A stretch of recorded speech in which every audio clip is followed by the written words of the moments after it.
The External Affairs Minister S Jaishankar, he was speaking at the interactive session at Industry Chambers, and he spoke on the recent disengagement with China. He said that India needs to sit down and rebuild its relationship with China, and that there are multiple challenges that are left with us.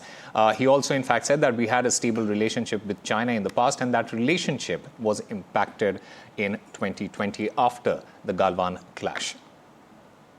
We had stable relationship with China. Our entire relationship with China was predicated on the fact that the border areas would remain peaceful and stable. It has taken us 4.5 years to actually negotiate the disengagement of forces.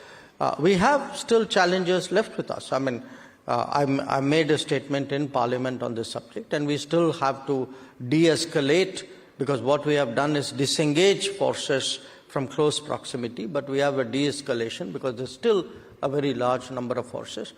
But there are, big issues and question marks which have raised, and it has impacted the entire relationship. So now we have to sit down and discuss with China, how do we, in a sense, rebuild our relationship. All right, I'm currently joined by my colleague Mohammad Ghazali. Ghazali, just break it down for us. Although India has made a breakthrough in terms of its relationship with China, but there is still a scope for more. How crucial is that India's relationship is further solidified? See, the first part which is speak today in this conversation which you heard is about disengagement. Disengagement and de-escalation is two different things.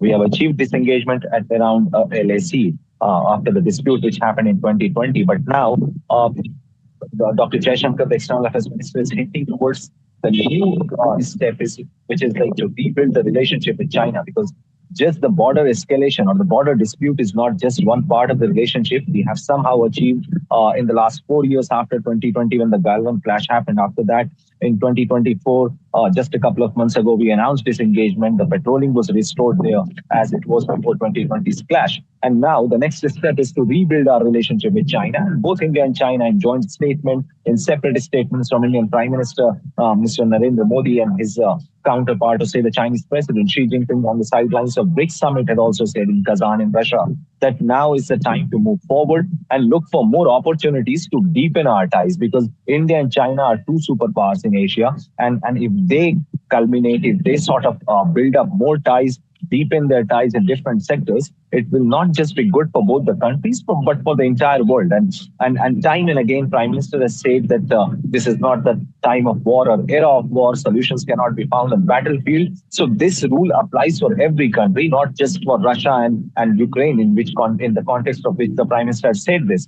And coming back to this issue, the External Affairs Minister clearly says that the dispute was there, but the relationship was also better before that dispute arose. And why China chose to be aggressive in that zone or in that area is for the China to answer. But India is still looking to better their relationship with China.